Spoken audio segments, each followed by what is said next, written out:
Hello everyone, welcome to my channel NK education.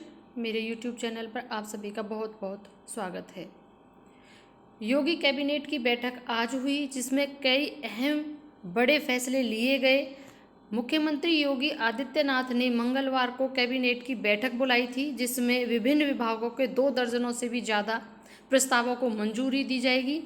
इसमें औद्योगिक विकास, IT नगर विकास, गृह, लोक निर्माण, कृषि, चिकित्सा और मेन शिक्षा विभाग, इन सभी में उन्होंने नीतियों के जो मसौदे हैं उनमें संशोधन होगा, रोजगार प्रोत्साहन नीतियों में बदलाव किया जाएगा आदि महत्वपूर्ण बैठक में फैसले लिए गए, जिनमें इसी माह तैयार हो जाएगी शिक्षक भर्ती की नियमावली।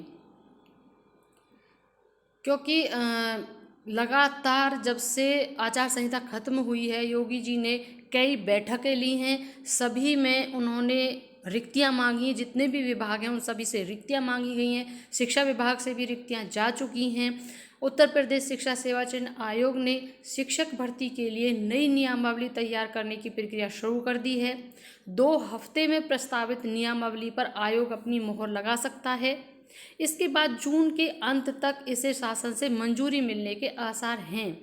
आसार ही नहीं है, हम आपको बता सकते हैं, जो इन्फॉर्मेशन मिल रही है उसमें यह है कि इसको मंजूरी मिलेगी ही मिलेगी और बहुत शीघ्र ही आपको यूपी के अंदर वैकेंसी देखने को मिलने वाली है। यह प्रक्रिया पूरी होने के बाद आयोग नई भर्ती के लिए विज्ञापन जारी करेगा।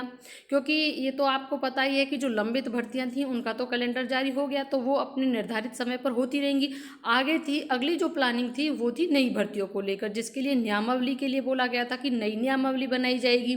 तो वही प्रक्रिया अब चल रही है। क्योंकि नई नियमावली से मतलब यहाँ पर क्या है वो आपको थोड़ा समझा देते हैं। जैसे कि पीआरटी, टीजीटी और पीजीटी, क्योंकि अब जो उत्तर प्रदेश का शिक्षा सेवा चयन आयोग है उसी के अंतर्गत प्राइमरी से लेकर पीजीटी तक की भर्तियां की जाएंगी। एलटी ग्रेड की भी इसी के तहत की जा रही हैं।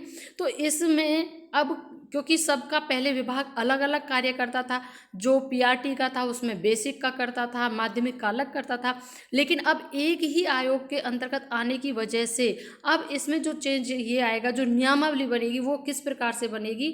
जैसे कि मान लीजिए पीआरटी का अगर आप कर रहे हैं तो पीआरटी के लिए अलग नियमावली बनेगी, इसकी अलग बनेगी नई, और टीजीटी के लिए अलग बनेगी, और इसी तरीके से फिर पीजीटी की अलग बनेगी। इसलिए नियमावली में संशोधन वाली बात हो रही है, क्योंकि पहले इनको अलग अलग विभाग के द्वारा कंडक्ट कराया जाता था, अब एक ही आयोग है। तो पीआरटी के लिए क्या जो क्राइटेरियाज होते हैं वो क्या रहेंगे, टीजीटी के क्या है, पीजीटी के क्या है, तो उन सभी की नियमावली तो बनेगी, उन्हीं के तहत तो कार्य होगा आगे। तो उसको इस जून तक मोहर लग जाने की उसकी पूरी पूरी संभावना है। इसमें जो पहले बताया कि पूर्व में जो वैकेंसी रह रही थी, असिस्टेंट प्रोफेसर की थी, टीजीटी की थी, इन सभी के पदों में भी भर्ती शामिल है।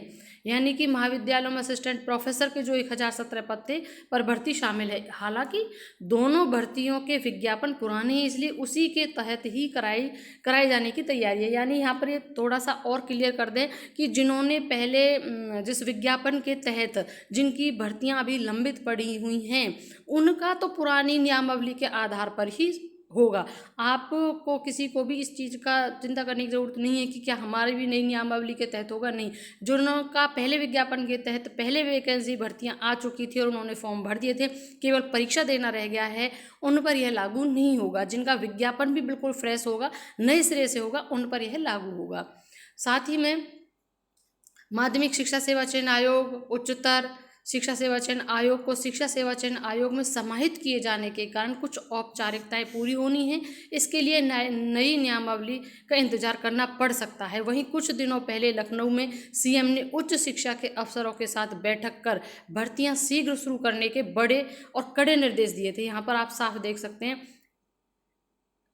जब सीएम खुद इस प्रकार भर्तियों के लिए शीघ्र शब्द का यूज़ करें तो आप समझ सकते हैं कि इन 2 महीनों में ही आप पूरी प्रक्रिया देख सकते हैं कि वह होगी ही होगी। और जिसमें शिक्षा सेवा चयन आयोग पर भर्तियां जल्द शुरू करने का दबाव भी है। यहाँ पर भर्तियां जल्द शुरू करने का दबाव है। हालांकि नई नियमावली तैयार होने तक भर्तियां शुरू नहीं की जा सकती। ये तो सही है, वो हमने अभी आपको बता दिया कि जब तक नियमावली तैयार नहीं तो भर्ती कैसे। तो पहले तो नियम बनेंगे, उसके बाद ही तो भर्ती होगी। आयोग ने बीते दिनों नियमावली बनाने के लिए कमेटी का गठन किया था और कमेटी ने अपना काम भी शुरू कर दिया है। आयोग के सूत्रों का कहना है कि कमेटी 2 सप्ताह के भीतर प्रस्तावित नियमावली आयोग को सौंप सकती है। इसके बाद आयोग की बैठक में नियमावली पर मोहर लगाई जाएगी और फिर अंतिम मंजूरी के लिए नियमावली शासन को प्रेषित की जाएगी। शासन स्तर से नियमावली को अंतिम मंजूरी मिलने के बाद ही उत्तर प्रदेश शिक्षा सेवा चयन आयोग भर्तियां शुरू कर सकेगा। वहीं असिस्टेंट प्रोफेसर भर्ती के लिए आवेदन कर चुके तकरीबन 1.14 लाख अभ्यर्थियों और टीजीटी पीजीटी के लिए आवेदन करने वाले 13 लाख से भी अधिक अभ्यर्थियों को 2 साल से भर्ती की परीक्षा तिथि घोषित होने का इंतजार है।